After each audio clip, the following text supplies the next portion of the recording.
Opportunities and challenges for emerging news पर Bharat express news network के CMD Shri Upendra राय से हमारी संवाददाता कोमल शर्मा ने एक्सक्लूसिव बातचीत की है। देखिए उन्होंने क्या कहा। इमर्जिंग न्यूज को लेकर के आज वर्तमान में क्या चैलेंजेस है और क्या चुनौतियां हैं, लेकिन उसके साथ क्या अपॉर्चुनिटीज भी है, इस पर बात करने के लिए हमारे साथ भारत एक्सप्रेस के सीएमडी उपेंद्र राय जी हैं। सर, सबसे पहले तो किस तरीके की चुनौतियां आप, क्योंकि सबसे पहले चुनौतियां ही दिखाई देती हैं। देखिए, चुनौतियां हमेशा थीं और आगे भी रहेंगी। जैसे कहा जाता है कि जो पूरा हमारा जो इकोसिस्टम है वो डायलेक्टिकल है, यानी द्वंद्व पे है। जो पृथ्वी हवा में, ये आसमान में अनंत तारों के बीच झूल रही, वो ग्रेविटेशनल फोर्स से बधी हुई है और हम खड़े हैं तो ग्रेविटेशनल फोर्स के कारण खड़े हैं। तो चुनौतियां हमारे जीवन के हर कदम पे हैं। अब अखबार को, चैनल को चलाने में क्या चुनौती होती है?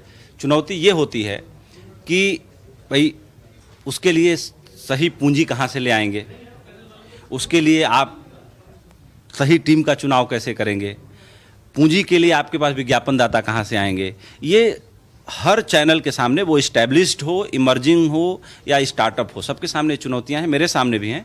और उन चुनौतियों को सामना करते हुए, उनके साथ हाथ मिलाते हुए, गले मिलते हुए हम आगे बढ़ रहे हैं।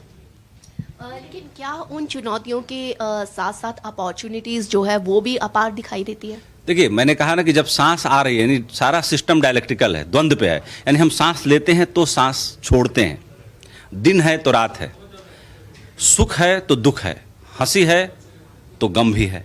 तो ठीक उसी तरीके से चुनौतियां हैं, तो उन्हीं चुनौतियों से जो हमें ट्रिगर पॉइंट मिलता है उसको हम अपॉर्चुनिटी में कन्वर्ट करते हैं। जो विज्ञापनदाता हमारे अंदर तमाम कमियां निकालता है, हम उसके सामने अपनी खूबियां बता के विज्ञापन ले आते हैं, हम पूंजी जुटाते हैं। भारत एक्सप्रेस की आपने शुरुआत की, एक शानदार शुरुआत की, एक साल बहुत ही शानदार रहा, लेकिन अगर आगे देखें आने वाली एक साल को, तो किस तरीके का मार्गदर्शन रहेगा या किस तरीके से जो है आगे का रहेगा? देखिए, हमारा जो मोटो है, विजन है, मिशन है, वो है अगले साल के लिए विकसित भारत का।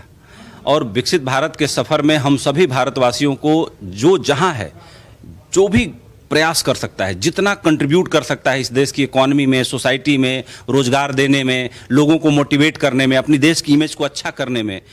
जैसे प्रधानमंत्री मोदी का एक सबसे बड़ा अभियान मानता हूं, जो मैं पूरी दुनिया में उसका डंका बजा, मतलब जो स्वच्छता अभियान, वो महात्मा गांधी के बाद दूसरे किसी आदमी ने इसको इस लेवल पर ले जाने का काम किया। जैसे उन्होंने विकसित भारत का नारा दिया G20 में। मुझे लगता है कि मैंने अपने संबोधन में विकसित भारत, आपने भी मेरा इंटरव्यू किया था, मैंने कहा कि भारत का जो प्रेजेंटेशन है वो विकासशील देश की तरह नहीं है। भारत की जो बात है, जो स्टाइल है, जो काम करने के, वो विकसित देश की तरह है, वो विकसित देश की तरह व्यवहार कर रहा है।